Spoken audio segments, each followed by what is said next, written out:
in today's show. I'm looking ahead to week 17, the first week of fantasy playoffs for many people in fantasy basketball. Michael Bolton.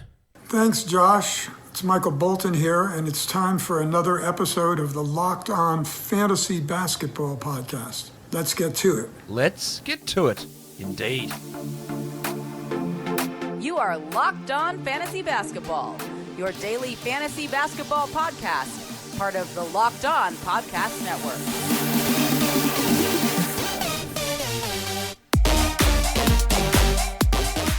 Hello and welcome to the Locked On Fantasy Basketball Podcast. My name is Supercoach Josh Lloyd, looking to extend his coaching winning streak to 2 games today, and I am the lead fantasy analyst at basketballmonster.com and Yahoo Sports Australia. You can find me on Twitter, as always, at redrock_bball, and on Instagram at Locked On Fantasy Basketball.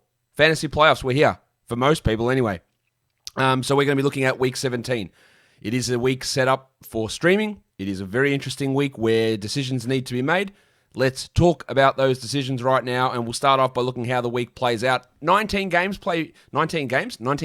in fact. 19 teams play 4 games this week, 10 teams play 3, and the poor old Toronto Raptors play just 2. I wrote 1 game. That's not correct. They played 2 games. They played 2 games this week. So, normally we've been getting 24, 23 teams playing 4 games.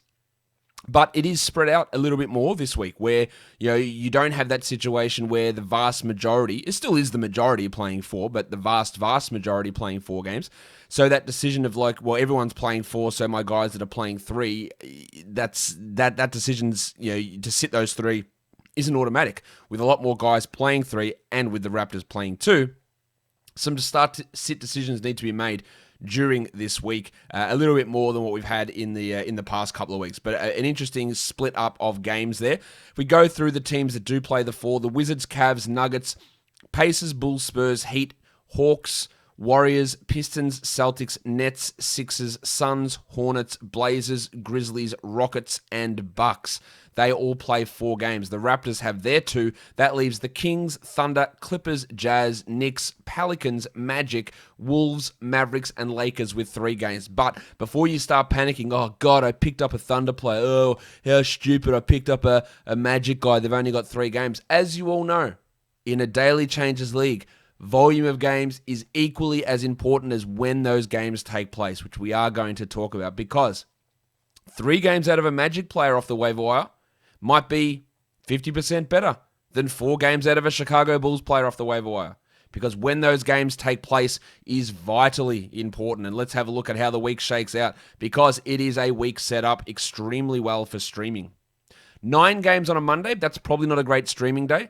5 on Tuesday, stream your ass off. 12 on Wednesday, forget it. You're not getting anyone in that's going to be able to play on a Wednesday.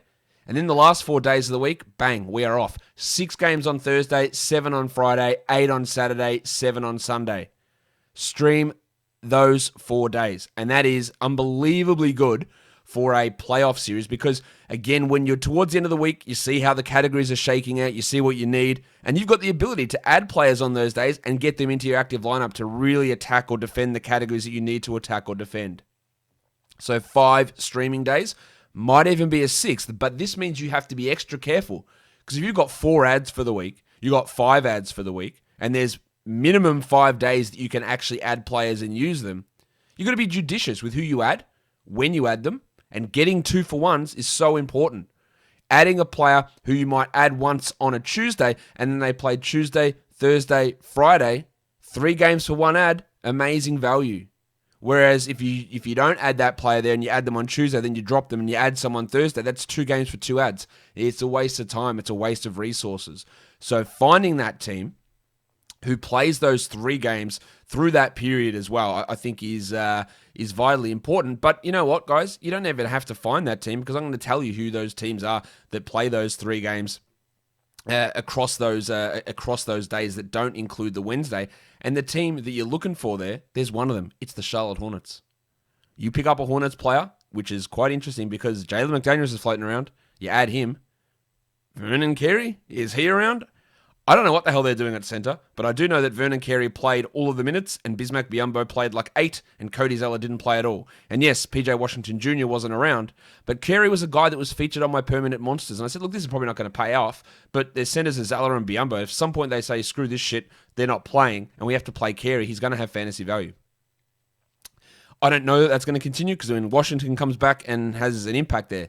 But the Hornets' schedule over that time frame is very, very interesting. 3 games from Tuesday, Thursday to Friday. It's the best you'll get in that area. And that is one ad, 3 games. So, McDaniels is the obvious target, clearly.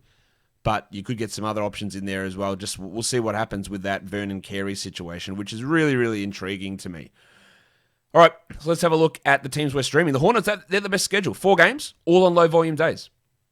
So even though we're adding that guy onto Tuesday and getting the Thursday, getting the Friday, they have another one that comes up. Their last game is on Sunday, which is another low volume day. Now that's not ideal in terms of because you miss out on Saturday, but still 1 ad on Tuesday, 4 games. Great stuff. These teams have 3. The Hawks, Celtics, Nets, Blazers, Bucks, Pelicans, and Magic all have 3 games. So I touched on it already before.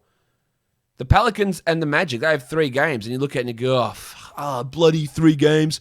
Kill me in my playoffs. In a daily changes league, again, if you're getting those guys off the wire, if you're adding Chuma Akiki, if you're taking a flyer on the big fella, Gaz Harris. Nice, Gary! If you're adding Cole Anthony, if you're adding Najee Marshall, which he's playing pretty bloody well, even if you've got Steve Adams, maybe that works for you because you can have those guys and play them 3 times.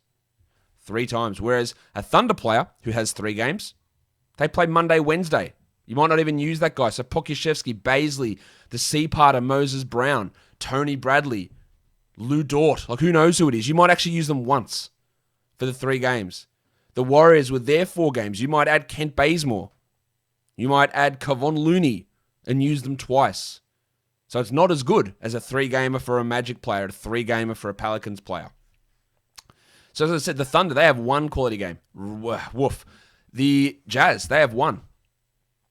Hard decisions. Obviously, Donovan Mitchell's out for the week, so that's not ideal. That helps, Joe Ingles and Jordan Clarkson, so they probably become in your best 10 players, so they probably don't fall victim to this situation where you'd have to consider dropping them with only 1 quality game. Bojan Bogdanovic, don't know. Would you actually use Bogdanovic as one of your best 10 players on those high volume days? I'm going to say probably not. So that means he's not worth holding on to. And then the Raptors, they only have 2 games. Only one of them is on a low volume day. So are you bothering with Kyle Lowry, OG Anunoby, Fred VanVleet, Chris Boucher, Ken Birch, Malachi Flynn? Probably not. You can use them once this week, especially those, obviously not, if Lowry and VanVleet are playing, you'll play them twice, and Anunoby and Siakam, of course. But yeah, Birch, you might play him once. Flynn, you might play him once. Anyone here that's a Paul Watson stan? You might play him once. But it's not going to be of great value to you, I think, for this week. Let's look at back-to-backs. 25 teams have a back-to-back this week.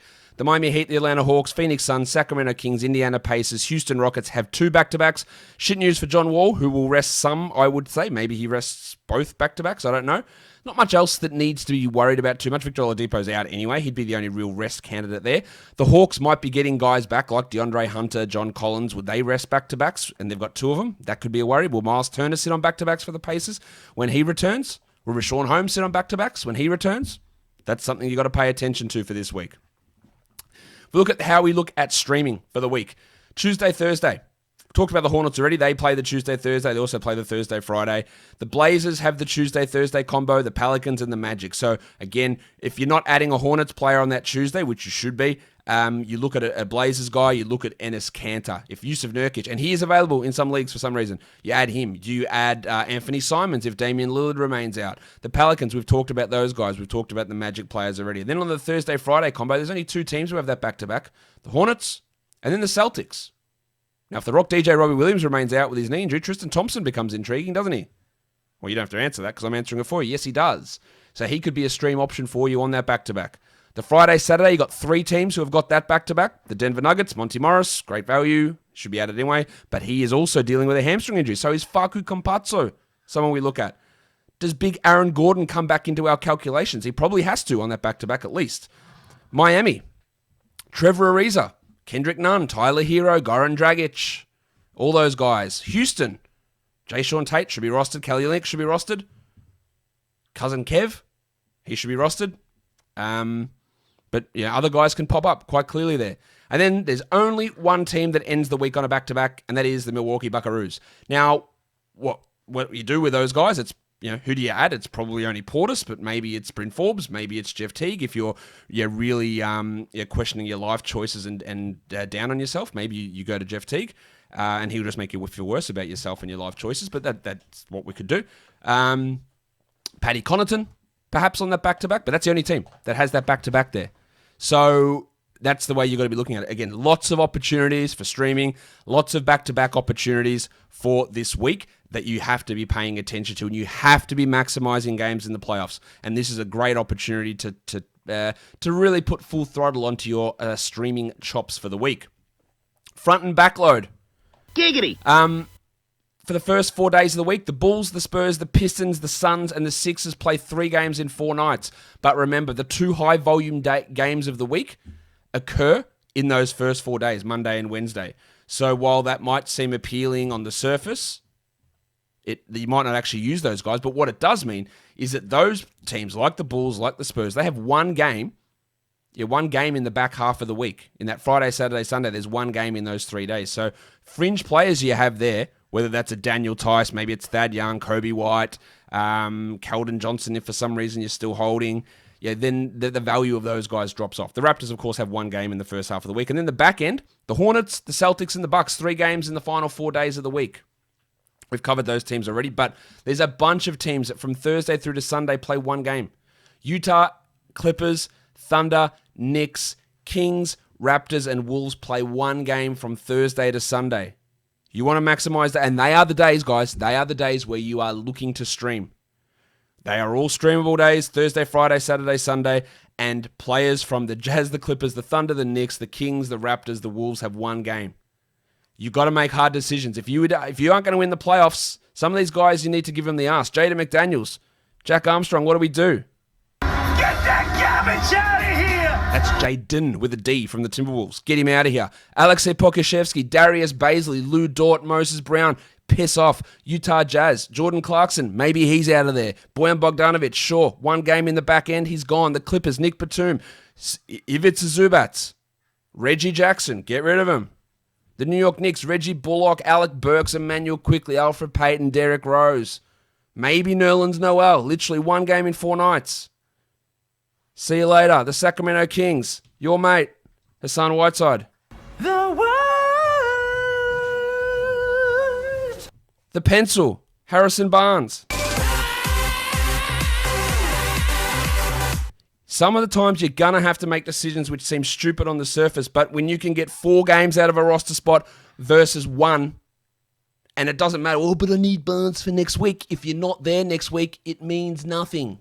It means nothing at all, so consider it. All right, let's look at some weekly guys that might be able to be added now. But again, most of this stuff, it's got to be real tough playing a weekly league in this season, to be honest, with all the bullshit rests and injuries and compressed schedules and things that change as quickly as possible. So I really feel for you guys. But these are players you might be able to add and have a look at. Kent Bazemore, Patty Williams, Nicky Claxton, and Josh Jackson. Not a great week for weekly ads for this league, but it is something you can take a look at. And then players you can sit. Steve Adams with 3 games. John Wall with 2 back-to-backs might sit 2 games. Kyle Kuzma with 3 games and perhaps a return of a certain big man with 1 eyebrow. And then the same goes with Montrezl Harrell. Maybe they're not the players to start this week. And then in points leagues, we're looking at guys to add. Jalen McDaniel's still around. What are we doing? Fingers out of arseholes. Go and add him. Thomas Satoransky. Dan Gafford. Great ad. Even in category leagues, he's a great ad. Joshy Jackson. Good ad as well in points leagues. And then players to sit. Freddie VanVleet. 2 games. Why bother? Kyle Lowry. And this goes for category leagues too. Kyle Lowry. Freddie VanVleet. OG Anunoby. Pascal Siakam. Chris Boucher. Ken Birch. Malachi Flynn. Paul Watson, Muggsy Bogues, whoever it is that's playing for the Raptors, go and sit him. And then you got Larry Markkinen, not someone we're starting at all. While Montrezl Harrell, again, pops up in the players to sit for points leagues. And let's have a look at some big ones. Injury returns. Look at these names that could be coming back this week. Jim Harden, Anthony Davis, Rashawn Holmes, John Collins. Collins could be back before next week. All these guys could be returning to give you a big kick up the butt for your fantasy basketball league. Good luck, guys, if this is the first week of your playoffs. I hope it all goes well for you. Don't forget, though, to follow this podcast, Apple Podcasts, Google Podcasts, Stitcher, Spotify, and on Odyssey and on YouTube. Hit the thumbs up, hit the subscribe, ring my ding-a-ling bell, drop a comment down below. Guys, we are done here. Thank you so much for listening, everyone. See ya.